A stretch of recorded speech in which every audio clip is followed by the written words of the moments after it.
All right, we are back like we never left from yesterday in Edinburgh, from Engine House 39 back to our virtual setting on a Friday night, but we are fast and furious nonetheless. Welcome in, everyone, again to the Gem City Sports Podcast. It's our latest episode. Isaac Petcash, Jonathan Williams joining you tonight on what is a crazy night of high school football on a Friday, and I can just say one thing.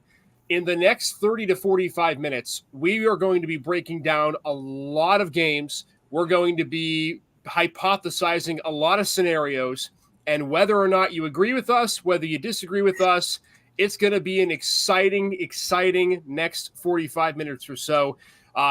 Two of us joining now. Wayne Bradford, by the way, off his day off after GM's win yesterday, is going to be joining us, breaking things down as well. Jonathan, we talked a little bit about on last night's show about how, depending on the outcomes of tonight's games, there could be a lot of discussion and question marks around playoff seeding potentially in different classifications.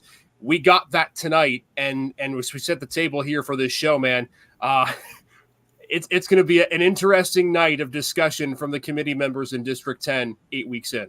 Man, it's a lot of different teams with very convincing and compelling arguments for why they should be seeded higher than they might get seeded, or just good arguments overall for going into playoff seeding and everything like that. A potential three-way tie for a region championship wasn't on the bingo card, but here we are. So it's been a crazy season so far, and it's interesting to see how everything shakes out going down the line.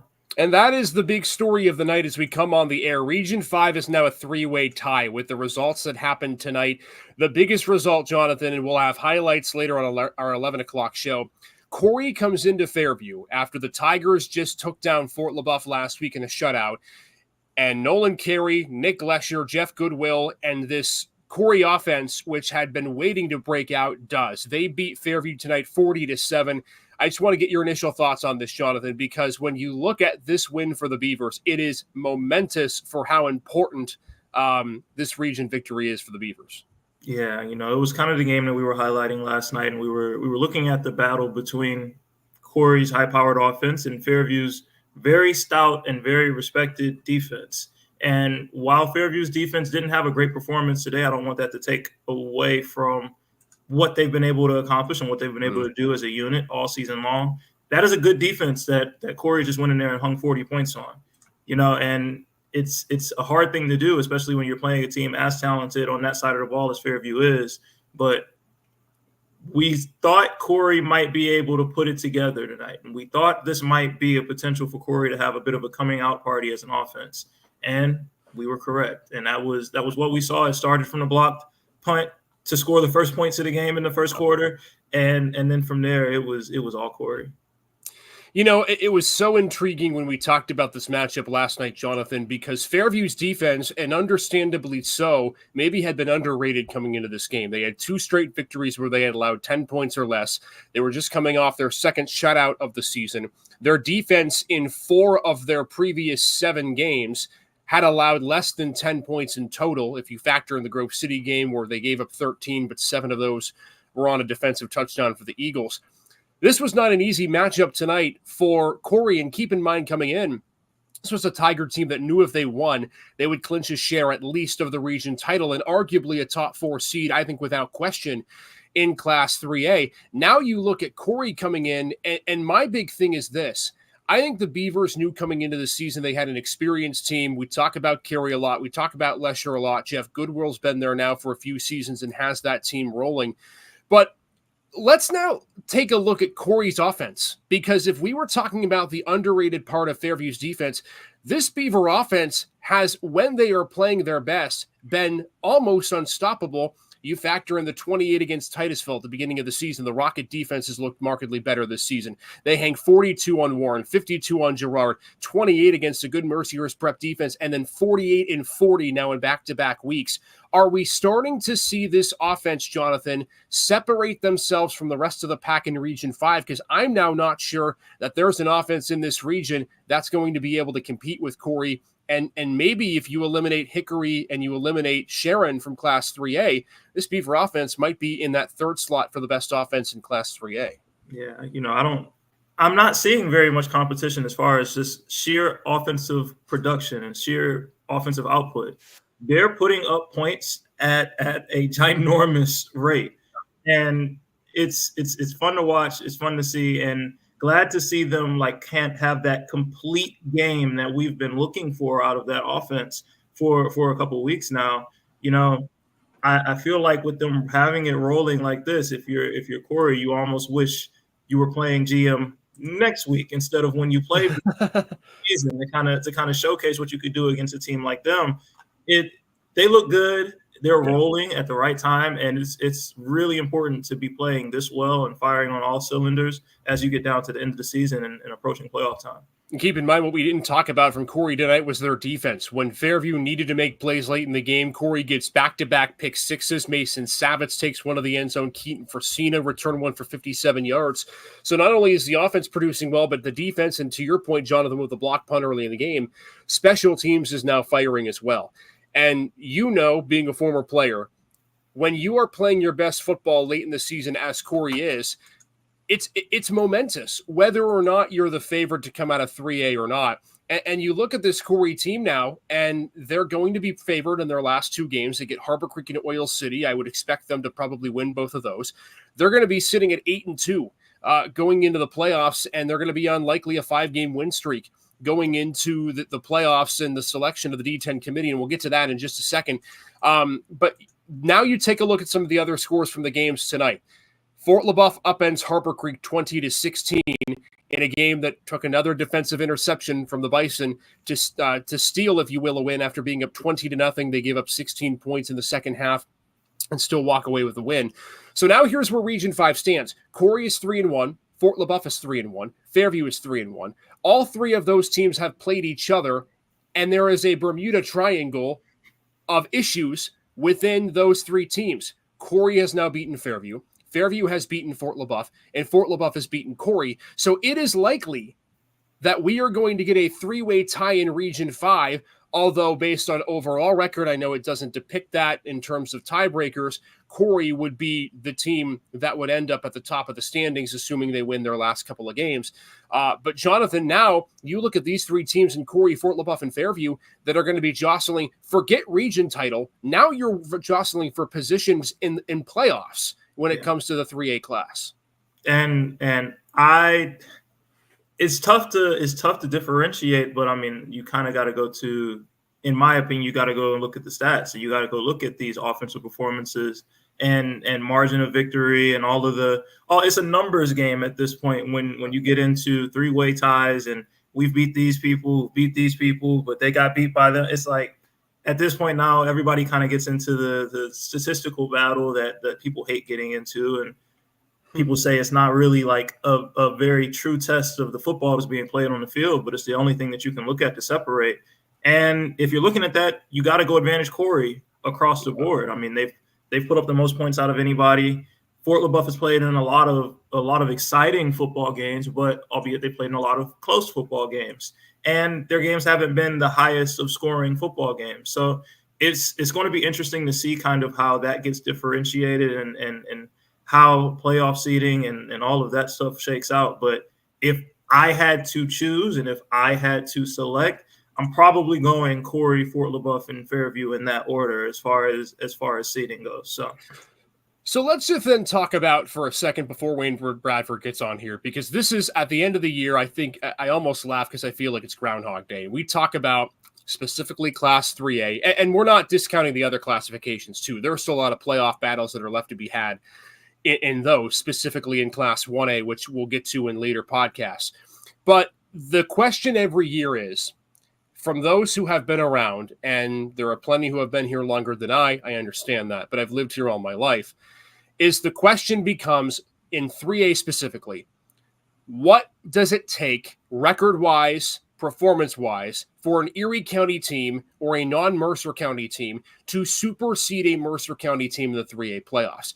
So if you look at the playoff standings after tonight, Jonathan, I would argue, and this is just my argument, I look at Sharon and Hickory. To me, they're 1-2. I think Sharon is the top seed because they beat Hickory head-to-head.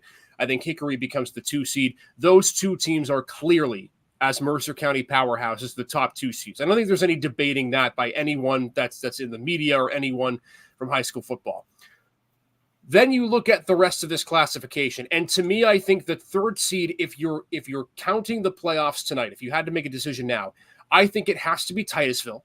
You look at the wins that they have had on their schedule and the dominating performances that they have had. Titusville's currently sitting at 6-2. And having coming off a big win against Slippery Rock, I think they're in contention for the 3 seed. But after tonight, why can't Corey be the 3 seed? They have the identical records, identical region records.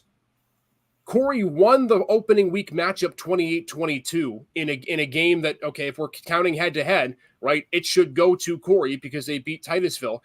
And then you look at the other wins on their schedule. Corey hasn't had to play Grove City, but every other common opponent, they all have wins against between Titusville and Corey. So to me, right now, if you're talking at the end of the night tonight and you had to make the playoff seeding, I think it's Sharon 1. I think it's Hickory 2. You have to put Corey at 3.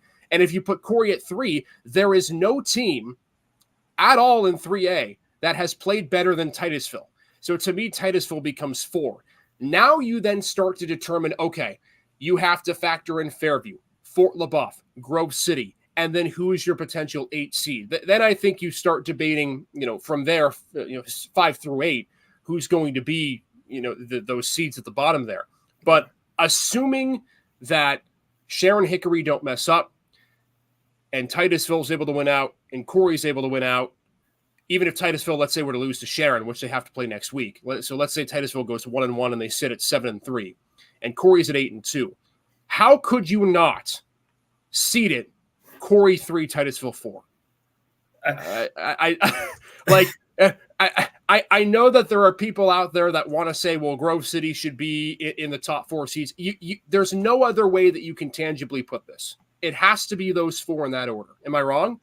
I agree with you. And it's just, it's it is truly a mess because there are a lot of teams that are playing really good football that are going to finish with similar records. And it's going to be like a circle of we beat yous around a lot of different teams and a circle of, okay, well, we're 8 or we finished 9-1 or we finished 8-2. And it's going to be a lot of teams that have that same claim to make at the end of the season. So it's not going to be one of those things where you can separate it by just looking at records, by just looking at scores. It's going to be almost eye test of the committee at a certain point of who do we think looks better. And I'm right there with you as far as your order of how things should shake out. And look, I've always believed too, and I'm not part of the District 10 committee. I don't think I'll ever be part of the District 10 committee. I don't think that they would want my loudmouth in there.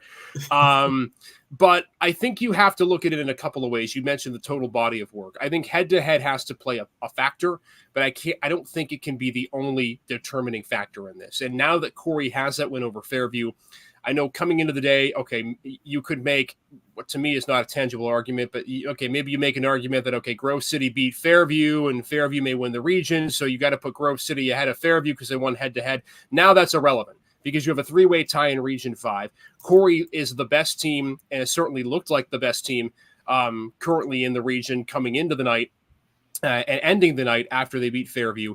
And now you're in the catbird seat, I think, for the Corey Beavers. And if you win out and you sit there at 8-2 and you say, okay, the only losses that we have are close to Fort LaBeouf, in which we weren't playing our best football then, and General McLean, who is running over everybody, that's a pretty darn good resume. And I don't see how the committee outside of Sharon and Hickory could put anybody above them. And then I think you have to slot Titusville in there to 4. I know there's still plenty of weeks left to talk about this, but as we sit here tonight, that would be my thought. That would be my take is you would have Sharon 1, Hickory 2, Corey 3, Titusville 4, and then you determine 5 through 8 from there. We can have that conversation later. But I think that to me is what essentially is the only conclusion that you can come to from the D10 committee for Class 3A. But of course, there's still weeks to play. So we'll see.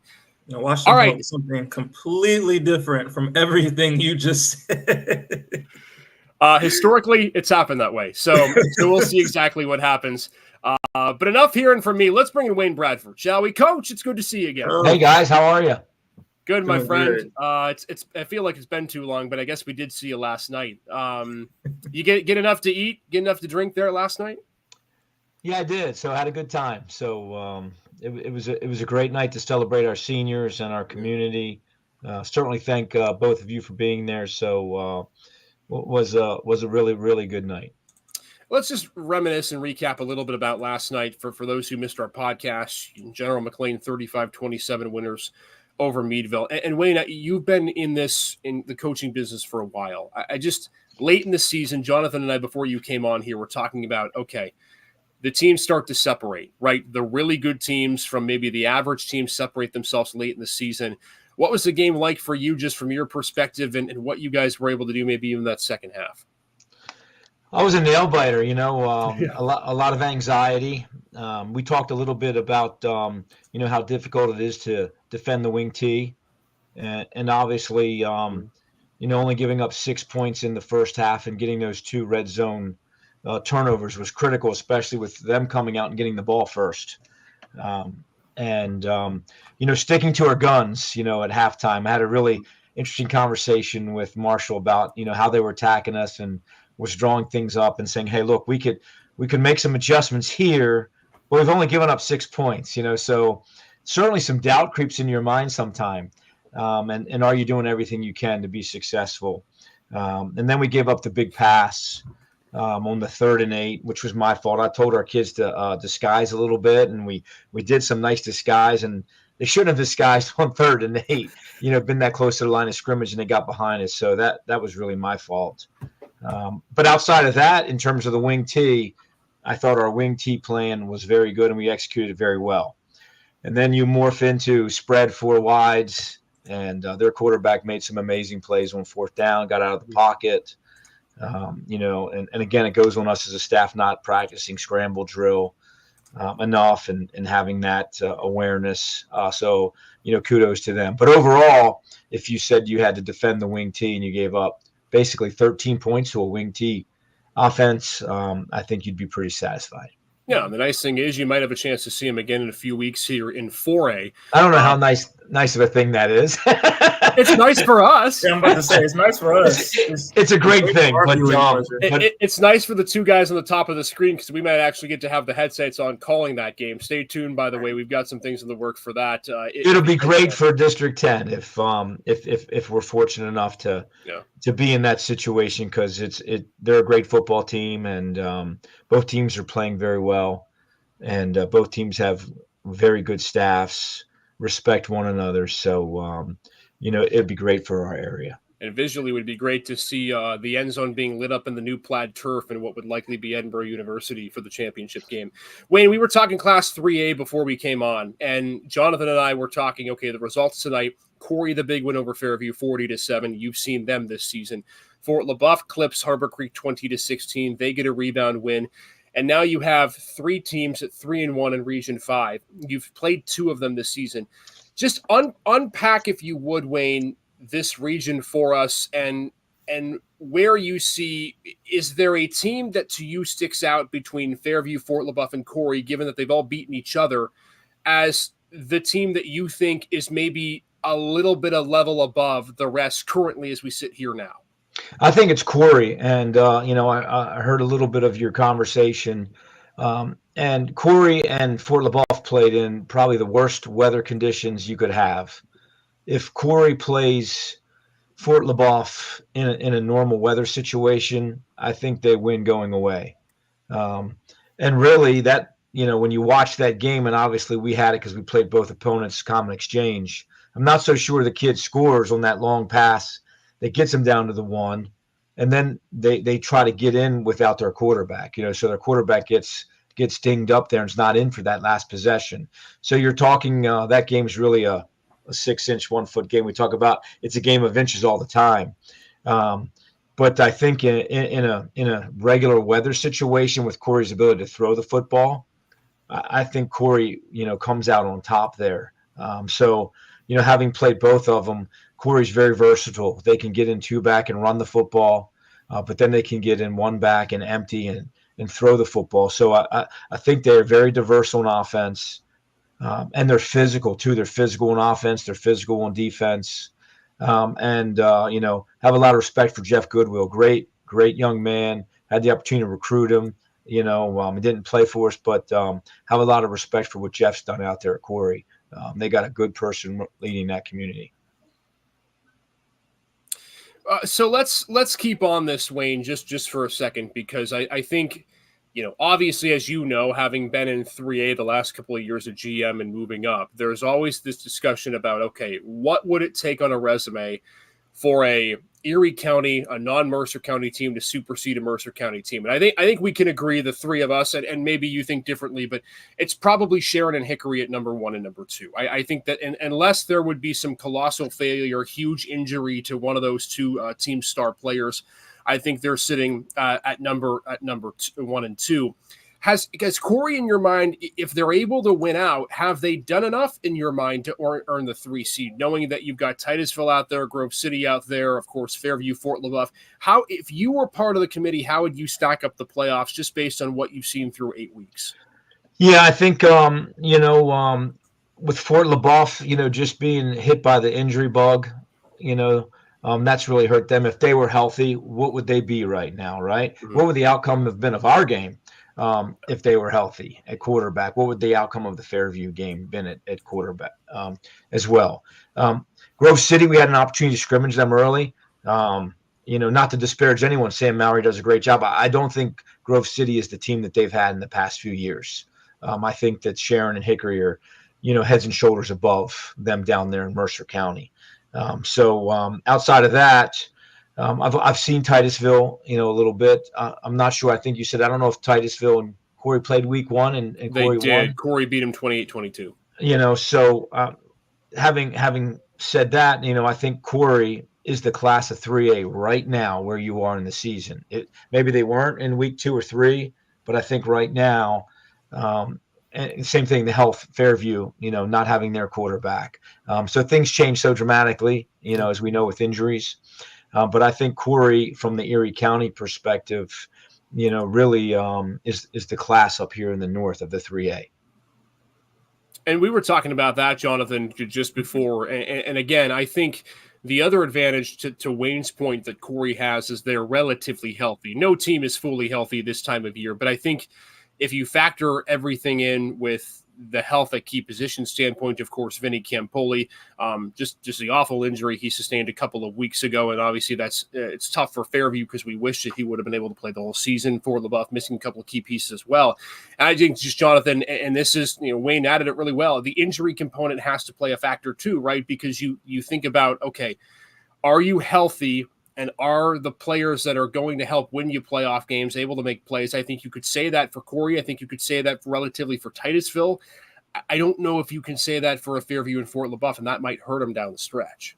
Yeah, I mean, like Coach Bradford said, there have been key injuries to some of these teams that quite literally could have made the difference in some of these outcomes of games earlier in the season and in big matchups.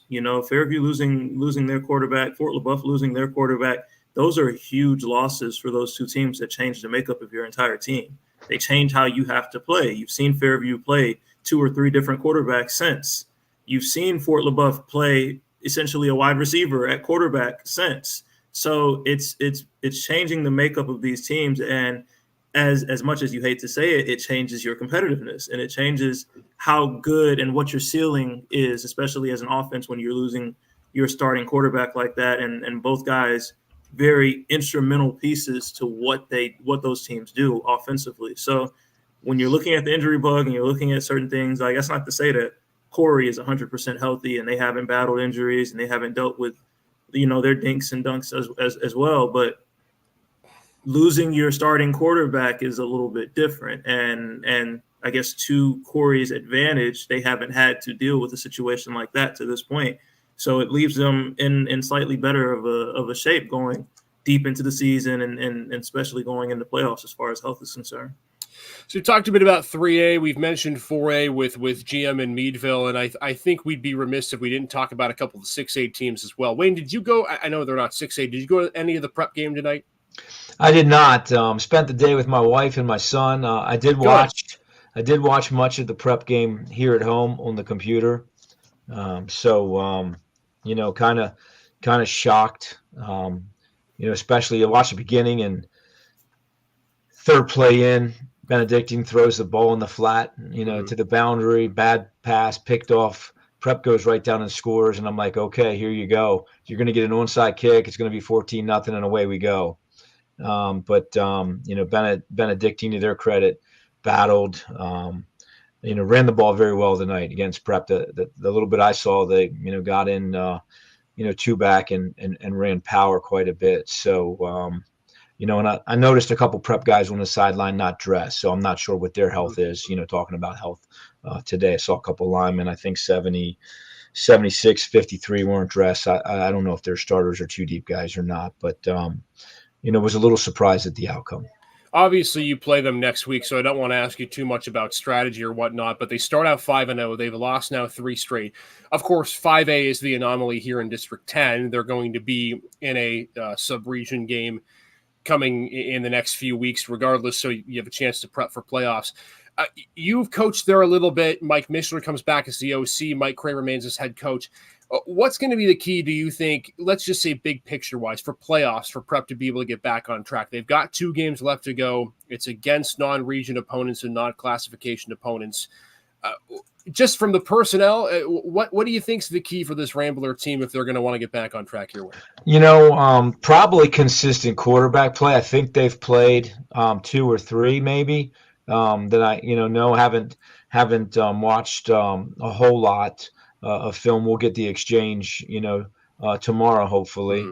But from what I've seen from highlights, and you can get on everybody's Twitter account and you can find out what everybody's doing because Jonathan's going to show you the highlights. He's going to show you the tight copy and the end zone copy. So you get more out of Twitter and following kids and seeing what they're doing. We get no end zone copies in exchange, but I can go on a kid's Twitter and if there's a lineman that has 4 minutes of highlights, man, that helps me.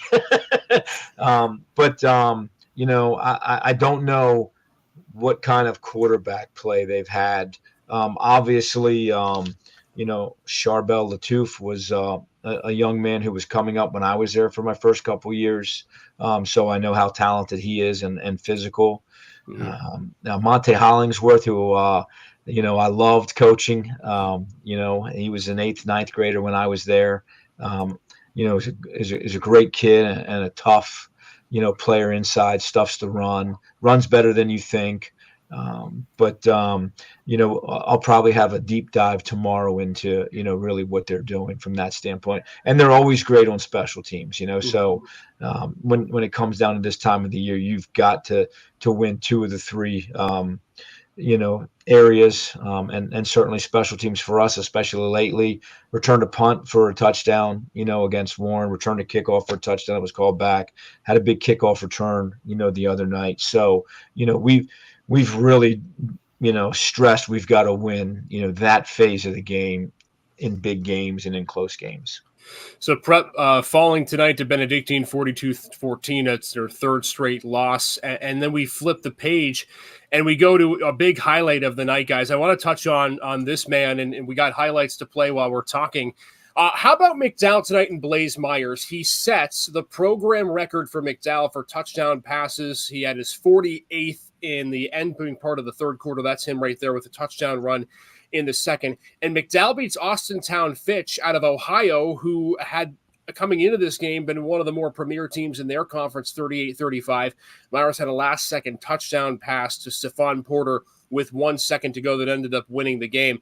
They win 38-35. Jonathan, we had been talking so much about McDowell's offense, and for the first 4 weeks, we questioned, right, is it there?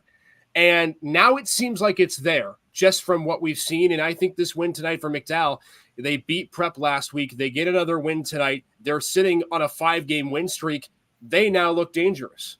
They look really dangerous, and this isn't a 5-game win streak against scrubs. This is a 5-game win streak against some really good programs and some really powerhouse teams, to be completely honest with you. They are a team that has hit their stride. They took their lumps early, played the competition that they played and formidable competition that they played early, learned from those mistakes, learned from the game film that they got from those games, and man, like they look like they are the McDowell that I have heard about since I've been here. They look like the top team in the area, honestly, and they're playing their best football right now, and it's always great to be playing your best football late. I'll tell you what, Wayne, you've seen in the last 4 years, as have I, Blaze Myers and Stephon Porter run that backfield. And traditionally, when McDowell is winning games on offense, they're winning the line of scrimmage, right? Mm-hmm. Whether it was with Cooper Cousins through the last 4 years and the depth that they had. But I saw tonight, I was covering that game, and even last week against Cathedral Prep, despite the 4 touchdowns from Stephon Porter, I think McDowell's throwing the football with a lot more consistency than maybe they have been over the last 2 or 3 years. And I want to get your thoughts on this, Wayne, because I look at this Trojan team, and with Bo Orlando, they were really good at, again, the downhill run, the aggressiveness with the different run concepts. But now it seems like they've added, knowing that they have trust in Blaze Myers, that consistent pass game that we haven't seen the last 2 or 3 seasons. There's been glimpses, but it hasn't been consistent. And now, to me, McDowell's a 2-dimensional team, Wayne, and I wonder if that's going to serve them well come playoff time. Yeah, I think it is. When you get into playing State College in North Allegheny, we got to watch them both in person last year. Our little road tour we took, and it was amazing how physical and dominant they were against State College. You and I was commenting, man, look at the dudes over on State College's sideline. They had some guys. And, had some big time recruits, and McDowell dominated them on the line of scrimmage. I'm not sure what, they're doing at the line of scrimmage, but Bo was a big check with me guy, right? So, a lot of stuff at the line of scrimmage, put a lot on the quarterbacks from that standpoint. Blaze Myers has had the luxury of being in that system for so long. So he just has a great command of the offense. And when you can spread it out and run it, and force people to put an extra guy in the box, it allows you to get one-on-ones on the perimeter. Mm-hmm. Jonathan knows that. And when you get one-on-ones on the perimeter, if you get press coverage, you got the opportunity to throw the ball downfield. If you have off coverage, you got the opportunity to throw the ball, quickly. I think, that run game has really, given Blaze the confidence that, I can throw the ball vertically, stretch it. Hey, if it's 2nd and 10, we can hand it off on 2nd and 10, and we're confident in 2 downs with Porter that we can get a first down. So I think that mentality of being able to attack and knowing you're never really behind the chains because of the type of running game you have gives you an opportunity to be a little more aggressive in the pass game. Coach, you make a really good point, because they did that a couple of times tonight. They'd get in 2nd and 10, even 3rd and 6. There was a 3rd and 6 and 3rd and 7, and they ran the ball out of 4 wides, out of 1 back, and no tight ends, and they were able to pick up first downs. And I think what Stephon Porter does to help Blaze Myers and vice versa is making both of them shine even more this season. I think the beginning of the year, maybe it's Aaron Slocum just taking over as coach and trying to figure some things out. But I think they were a little too heavy on the one-dimensional run portion of things. And I think what they've been able to do now is expand the offense. By the way, James Ziegler sets the program record for career receiving yards tonight as well. So 2 records broken for McDowell.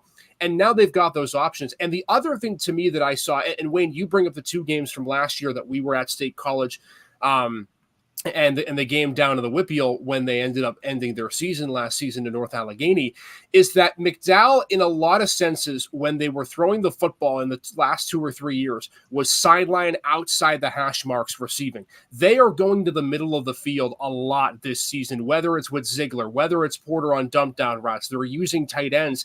And I think you're seeing McDowell now open up the field, and they're now attacking with those crossing routes. They're attacking with those inside slants. And to me, that's going to make them even more dangerous when they ultimately, if they're able to be Erie, face that Whippeal competition in Class 6A, because that's what you have to do. The corners down in Pittsburgh are too good to be able to have those one-on-ones down the sideline. And I think McDowell's doing that. What say you? I think that to me is what McDowell's done so much better the last 5 games. Yeah, no question, and you talk about, Aaron, doing a great job, but, new head coach, getting your feet wet. You always think you're ready. I've been in that position. You're never ready. And then there's a trust issue, right? Gaining trust and, wanting to put your quarterback, in the right situation. So, getting comfortable with one another, getting comfortable being the head coach, and then kind of really, establishing your identity, right? It's hard to follow someone that's had as much success, as Bo did. So you want to make sure, that you get your feet on the ground and have firm footing before you really cut it loose. So I think Coach Slocum and his staff have done a tremendous job of doing that. And one thing for them that has been key, and it's something that you just touched on, is their ability to be balanced. Coach, you know, game planning is so much easier when you can look at the film and say, okay, we just know this team is going to come out and run the ball every down, and that's what we have to prepare for this week. That's what we have to stop. We can load 8 in the box, sell out on stopping the run, go one-on-one on the outsides, and that's how we're going to win the game.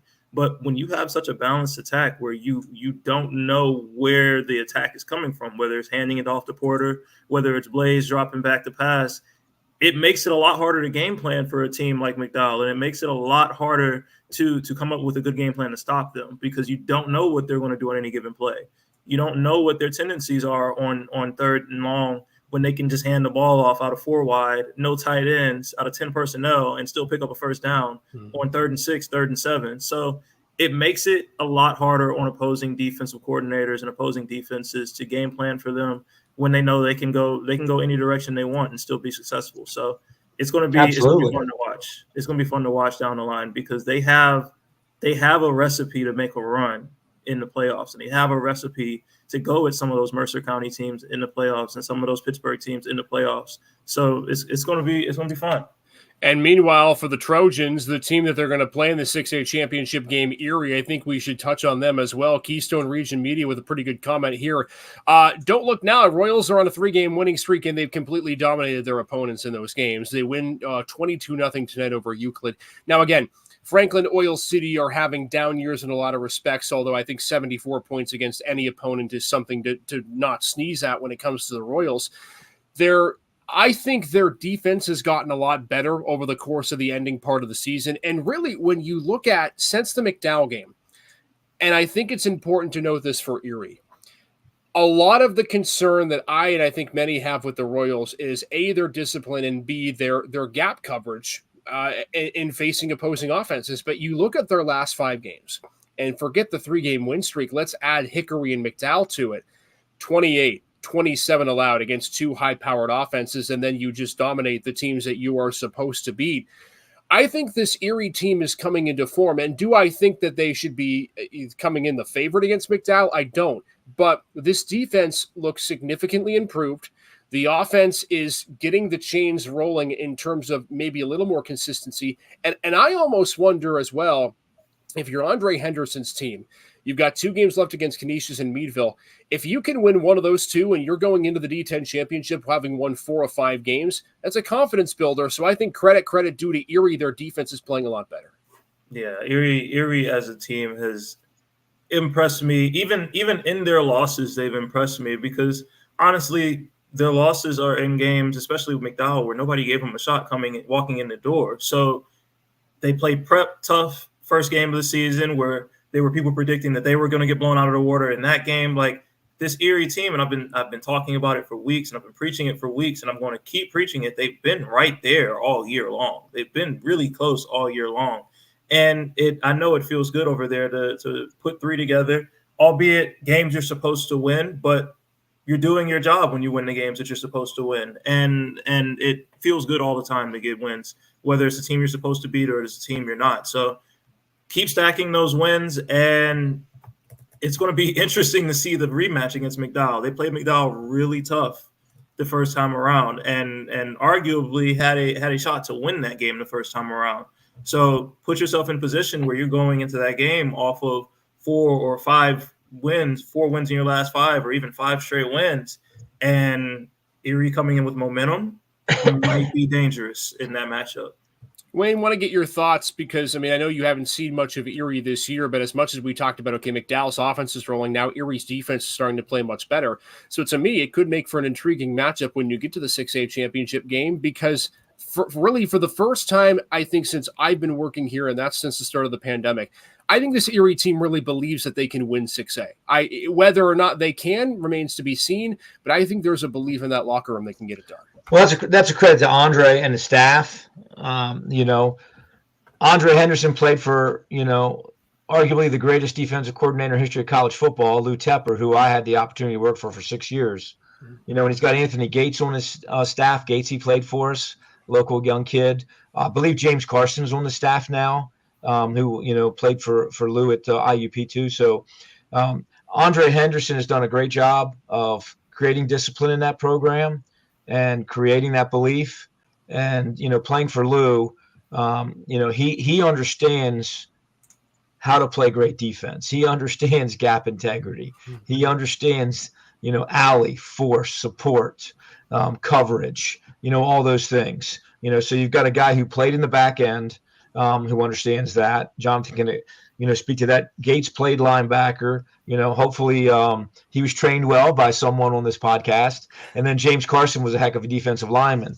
So you've got guys that have played at every level on defense, played for some really good coaches, are outstanding people, are community people, and have done probably more off the field good for Erie than on the field. And that's translated over, so everything that they're doing, off the field is translating on the field. And, hats off to Andre and that entire staff, for really doing great things in that community as well as the football team. And again, they're stringing together wins and confidence, as you know, Wayne, as you know, Jonathan's the biggest thing at the end of the season. And if Erie can, again, win 4 of 5 going in, even if they can pull off a 5-game win streak and upend Meadville at the end of the season, they've got a shot against McDowell if they play the way that they played back in the early part of the season. It's going to be a better Trojan offense, but the defense has also improved for Erie as well. Got a couple more minutes left on this Gem City Sports podcast. Wayne, we're introducing you to our performer of the night. Every Friday night, we pick a team or an individual performer that you think had the best night of anybody at all. But we'll start with Jonathan because we want to give you time. We don't want to put you right in the spot. So, Jonathan, start with you. Your performing team or player of the night here on this week 8 of Friday. I got a cherry pick, Blaze Myers.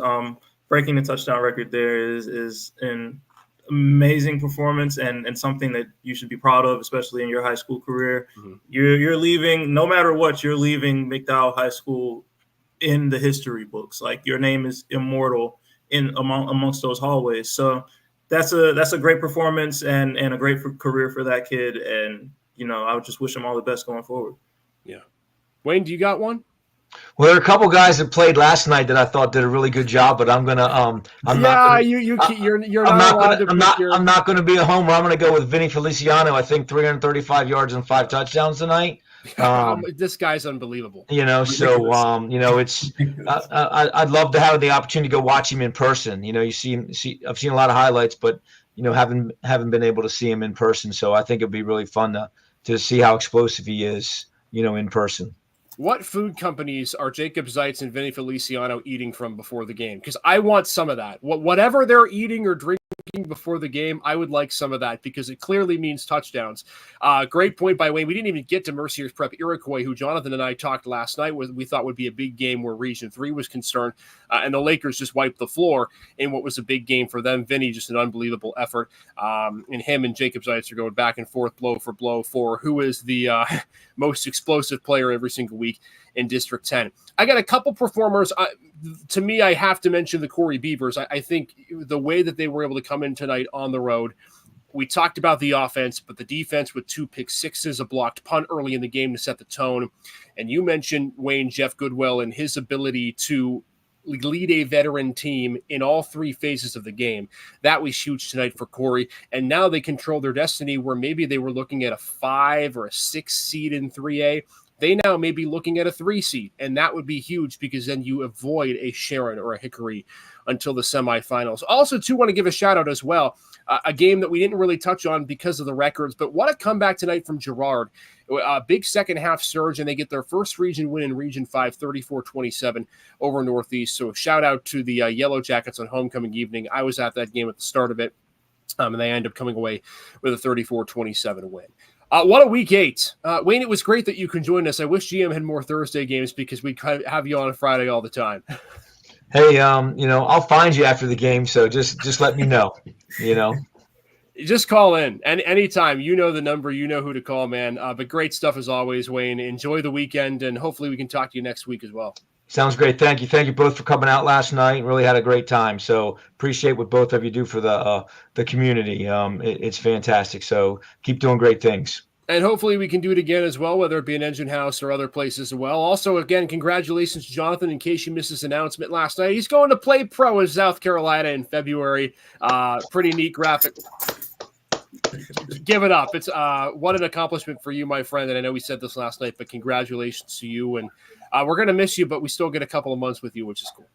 Yes, sir. I appreciate it. And like you said, we got a couple months to keep taking this to new heights. So I'm excited for it. Wayne's clapping for you for two reasons. One, because of the great accomplishment, and two, because your team's named the Ravens.